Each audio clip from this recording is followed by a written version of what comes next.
Good morning, everyone. We'll start the topic drift speed of chapter third, right?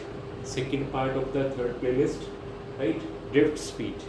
Usually in a conductor, when it is connected to एक conductor जो होता है उसके अंदर free charges straight line path पे travel नहीं करते, zigzag path पे इधर उधर टकराते हुए आगे जाते हैं। तो एवरेज स्पीड एक कंडक्टर लेते हैं a area of projection n length का। सो ड्रिफ्ट स्पीड क्या है? It's average speed with which free charges travel from one end to other. एक एंड से दूसरे एंड में जिस फ्री स्पीड से वो चलेंगे, जिस एवरेज स्पीड से वो एक एंड से दूसरे एंड तक पहुंचेंगे, that average speed is called drift speed, right? जब इसको फील्ड लगाने के बाद फ्री चार्जेस की स्पीड का एक पार्ट कंसीडर किया जाएगा एक एंड से दूसरे एंड तक, दैट्स कॉल्ड ड्रिफ्ट स्पीड। इसको डिराइव करने के लिए हम कुछ कंसीडरेशन लेके चलते हैं। सबसे पहला, राइट, स्टेप वन समझिए। स्टेप वन में क्या कीजिए, एक फ्री कंडक्टर लो जिसके अंदर charges are in random motion. Random motion का मतलब कोई किधर कोई किधर, this is in the absence of electric field, right? You can consider many charges, उन सब की एवरेज स्पीड को अगर सम किया जाए तो zero, overall there is no result. So you can take you average in the absence of electric field is zero, right? Clear? So when electric field is applied, now take it as a step 2. When electric field is applied, ऐसा करने से इन charges के ऊपर force लगेगी and this force is equal to ma, right? किसी electron पे लगने वाली फोर्स का formula QE, and for an electron, एक इलेक्ट्रॉन के लिए this is minus EE is equal to ma. So the average acceleration acting on the charge on each electron, this is minus E, capital E upon M. छोटा e electron का charge है, capital E electric field है, M mass of electron है। तो this is the average acceleration acting on each electron जब हम इसके ऊपर इलेक्ट्रिक फील्ड लगाएंगे, राइट? इस इलेक्ट्रिक फील्ड का असर कब आएगा? जब एक चार्ज चल रहा है तो उसके सक्सेसिव कोलिजन के बीच के पाथ को फ्री पाथ कहते हैं, राइट? हमने 11th क्लास में काइनेटिक थ्योरी ऑफ गैसेस में इस थ्योरी को थोड़ा सा पढ़ा था, ये टर्म्स वहाँ से पिक हो रही हैं, राइट? सो दो सक्सेसिव कोलिजन के बीच में जो पाथ होता है स्ट्रेट लाइन, इसको फ्री पाथ कहते हैं। और इस फ्री पाथ का जो टाइम होता है that's called relaxation time, right? Relaxation time का सिंबल हम टो यूज करेंगे यहाँ पे, टी इन जनरल पूरा टाइम लेंगे, ठीक है? तो ड्यूरिंग दिस रिलैक्सेशन टाइम ये वाला एक्सेलरेशन एक्ट करता है, राइट? आप इसको भी एवरेज मान सकते हो। There are so many different accelerations, different relaxation time, तो सबका सम लेके इसको एवरेज रिलैक्सेशन टाइम दिया जा सकता है for a single particle consideration. So then by first equation of Newton, v equal to u plus a t, v की जगह ड्रिफ्ट वेलोसिटी लिखा जाए जो हमने कंसिडर किया एवरेज, इनिशियल एवरेज वेलोसिटी 0 लिया गया, एक्सेलरेशन का formula minus E upon M, right? और टाइम हमने रिप्लेस किया एवरेज रिलैक्सेशन टाइम। फिर से रिपीट कर रहा हूँ, रिलैक्सेशन टाइम वो है जब पार्टिकल फ्री है दो कोलिजन के बीच में, उसी फ्री टाइम में ये फील्ड इसके ऊपर एक्ट करेगी, right? And this is tau, symbol picked tau है, टो यहाँ पे टॉक नहीं है, राइट? सिंबल टाइम के लिए जो यूज किया गया वो टो है। So ultimately the expression become V is equal to minus E upon M tau, right? यहाँ पे नेगेटिव क्या शो कर रहा है कि ड्रिफ्टिंग ऑफ इलेक्ट्रॉन है वो opposite to the electric field है। Now this is the primary expression for the drift speed. Definition में क्या था? Average with which free charges travel from one end to other under the action of electric field. Now, how this drift speed is related to the electric current? In next part, ये जो free charges की जो speed है जिसको हमने average speed को drift speed किया, drift speed and current relation. So in general एक कंडक्टर एल लेंथ का, इस कंडक्टर के अंदर फ्री चार्जेस कंसीडर करना, number density of free charges capital N upon V. What about capital N? Total number of free charges V volume, जरा देखना इस shape से वॉल्यूम कितना आएगा, capital N A into L, राइट। इस सिलेंड्रिकल वायर मान लो, वायर का area of projection A, length L है, तो इसका वॉल्यूम AL है, डन।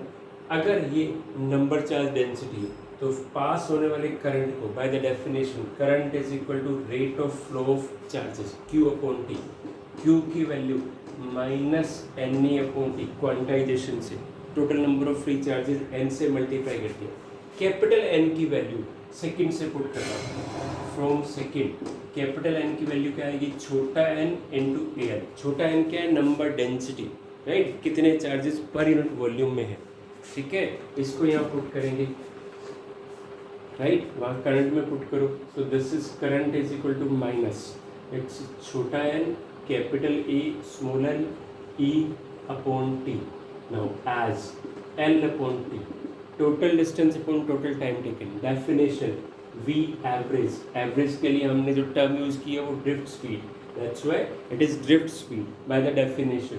इसको पुट करना, so I is equal to minus NEA V, this is the relation between drift speed and current. Look, I is equal to minus NEA VD। फिर से I और VD के बीच में relation में एक नेगेटिव है। नेगेटिव क्या शो कर रहा है कि जिधर इलेक्ट्रॉन की ड्रिफ्टिंग हो रही है करंट उसके अपोजिट चल रहा है। लुक एट दिस, चलो इसको कंडक्टर बना देते हैं। एक कंडक्टर बनाया हमने और ये हमने एक बैटरी लगाई। अगर फील्ड लगाई थी तो इलेक्ट्रॉन इसके अपोजिट जाते हैं, but current move opposite to the electron. Current जा रहे हैं मेरे लिए इट्स यहाँ से राइट से लेफ्ट, इट्स ओके, राइट, तो आपके लिए उल्टा, इट्स ओके। तो current move opposite to the drifting of electron, right. Secondly इस पर एक 1 मार्क का क्वेश्चन बन सकता है, क्या कि जो ड्रिफ्ट स्पीड होती है, टेक्स्ट बुक का सेकेंड एग्जाम्पल जरूर देखिएगा प्लीज़, किसी सेशन में इन सारे क्वेश्चंस को हम उठाएंगे, राइट। सो ड्रिफ्ट वेलोसिटी जो होती है वो फ्यू मिलीमीटर पर सेकेंड होती है। इसके बावजूद कोई भी इलेक्ट्रिकल करंट आप स्विच ऑन करते हो, करंट फटाफट से आ जाता है। ये करंट इज ऑलमोस्ट इंस्टेंटेनियस। इसकी क्या वजह है, इसकी वजह है ये density.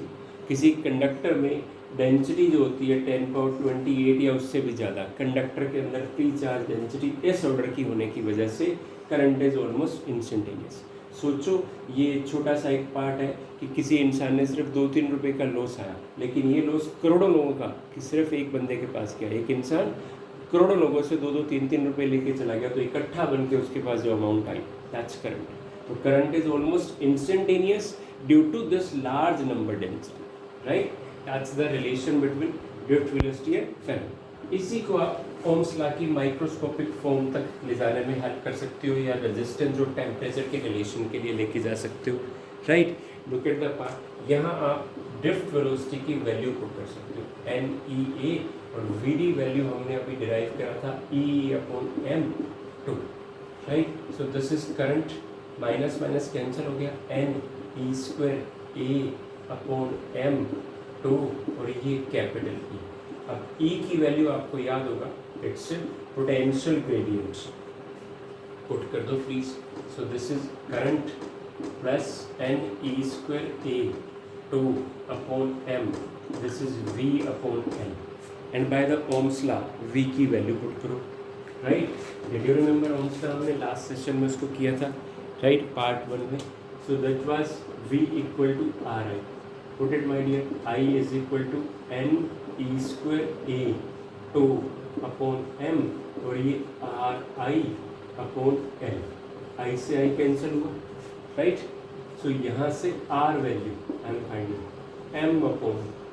M/NE²2L/A, right. Number 2, look at the part, इस ब्रैकेट वाली क्वांटिटी को नया सिंबल देते हैं, that's called resistivity, ρL/A, relation for the resistance. हमने इसको एक्सपेरिमेंटली वेरीफाई भी किया, resistance directly proportional to length, resistance inversely, where ρ is resistivity M/NE²2, right, clear. इसको मॉडिफाई करके हम टेम्परेचर डिपेंडेंस पे लेके जा सकते हैं। How does a resistance depends upon temperature, right. Look, पहले आपको रिलैक्सेशन टाइम के कॉन्सेप्ट को समझना पड़ेगा। एक कंडक्टर के अंदर फ्री चार्जेस जब कोलाइड करते हैं, राइट, तो बीच का टाइम रिलैक्सेशन टाइम कहलाता है। सो अगर हम टेम्परेचर बढ़ाएंगे तो पार्टिकल की स्पीड बढ़ जाएगी, kinetic theory of gases. Particle की स्पीड बढ़ेगी तो रिलैक्सेशन टाइम रिड्यूस हो जाएगा, ठीक है। So you can write with temperature tau reduces. Now look at the fourth या फिर सेकंड वाली equation. So as R inverse to tau, आप इसको रेजिस्टिविटी के लिए भी ले सकते हो, inverse to the relaxation time, so it must be directly proportional to temperature. So you can conclude कि resistance और resistivity of a body directly depend करती है टेम्परेचर पे। टेम्परेचर बढ़ने से रेजिस्टेंस या रेजिस्टिविटी किसी को भी लेके चल सकते हो, दोनों में से किसी की भी बात हो सकती है। ये एक्सपेरिमेंटली वेरीफाइड फैक्ट है कि टेम्परेचर बढ़ने के साथ बॉडी का रेजिस्टेंस बढ़ जाएगा या रेजिस्टिविटी बढ़ जाएगी। इसको एक्सपेरिमेंटली वेरीफाई किया तो change in resistance directly proportional to initial resistance, also change in resistance directly proportional to change in temperature। जितना टेम्परेचर बढ़ेगा रेजिस्टेंस बढ़ जाएगा। इन दोनों को इकट्ठा करो तो delta R proportional to R zero delta. Proportionality को इक्वलिटी में चेंज करो तो अल्फा, ये टेम्परेचर कॉफिशिएंट है, कॉफिशिएंट वही सिंबल जैसा है, right, it's R zero delta. आप इसको ऐसे लिख सकते हो R minus R zero equal to alpha R zero delta T. ये आर जीरो इधर आ जाएगा, so this become are zero common 1 plus alpha delta T, right, number 3 और 4। सिमिलरली इसको रेजिस्टिविटी के लिए भी मॉडिफाई कर सकते हो आप। हाउ डज रेजिस्टिविटी और resistance varies with temperature, right. इस पर टेक्स्ट बुक पे दो बहुत अच्छे क्वेश्चन और एग्जाम्पल्स भी हैं जिनकी प्रैक्टिस पे जाएंगे हम, राइट। तो that's a relation between temperature and resistance. In general temperature बढ़ने से रेजिस्टेंस बढ़ता है, बट किस तरह से बढ़ता है ये रिलेशन यूज़ किया जा सकता है। इसमें आर जीरो इनिशियल टेम्परेचर, एक क्वेश्चन प्रैक्टिस के लिए आप समझना चाहें तो कुछ इस तरह से, राइट। सोचें कि एक रेजिस्टेंस वैल्यू दे रखी है आपको किसी इनिशियल टेम्परेचर 10 डिग्री, राइट, और किसी फर्दर टेम्परेचर 100 डिग्री पे this become R1। So formula क्या बनेगा, R1 माइनस आर जीरो, ये कई वैल्यूज गिवन होंगी आपको, right. R1 minus R zero it's alpha, उस बॉडी का कॉफिशिएंट, वो कॉपर के लिए अलग होगा, एल्यूमिनियम के लिए अलग होगा, ठीक है, और initial value R0 and delta T is 100 minus 10। So with the given data कोई फैक्टर अननोन होगा, उसको निकाला जा सकता है, राइट। That's temperature dependence. अगले सेशन में हम माइक्रोस्कोपिक ऑफ ओम्स लॉ और उसके बाकी फेलियर और कंपोनेंट्स पे जाएंगे। Thank you, have a nice day.